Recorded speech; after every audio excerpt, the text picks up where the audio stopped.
ஹரே ராமா ஹரே கிருஷ்ணா.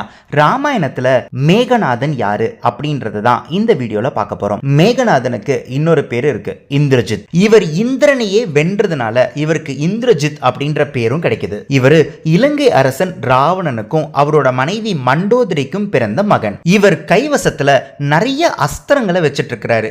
எல்லாமே ரொம்ப சக்தி வாய்ந்த அஸ்திரங்கள். பிரம்மாஸ்திரம், நாகபாஷ அஸ்திரம், வாசவி சக்தி அஸ்திரம் அப்படின்னு பலவிதமான அஸ்திரங்களை எக்ஸ்க்ளூசிவா வச்சிருந்தாரு. ஆனா எவ்வளவு எக்ஸ்க்ளூசிவான அஸ்திரங்கள் வச்சிருந்தாலும் அவர் அதர்மம் பக்கம் நின்னதுனால அந்த அஸ்திரங்களை வெல்லக்கூடிய ஐடியாஸ் எல்லாமே தர்மத்தின் பக்கம் நிக்கிறவங்களுக்கு கிடைச்சது. இந்திரஜித் என்ற மேகநாதனுக்கு அவங்க அப்பா ராவணன் செய்யறது தவறு அப்படின்னு நல்லாவே தெரியும்.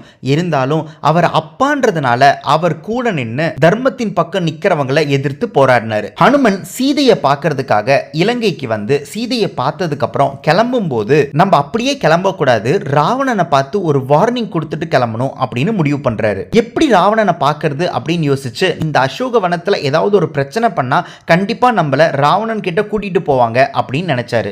அதனால அசோக வனத்தையே தும்ச நாசம் பண்ணாரு.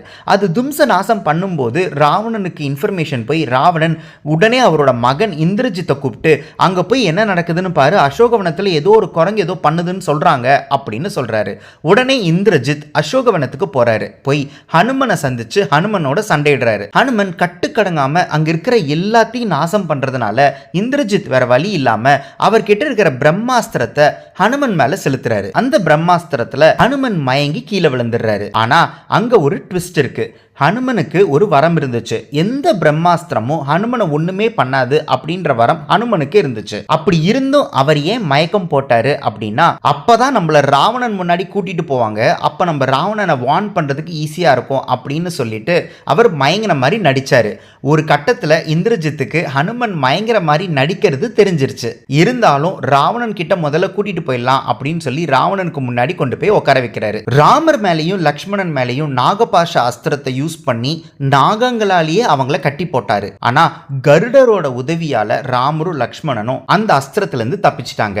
அடுத்ததா வாசவி சக்தி அஸ்திரத்தை லக்ஷ்மணன் மேல பிரயோகிச்சாரு.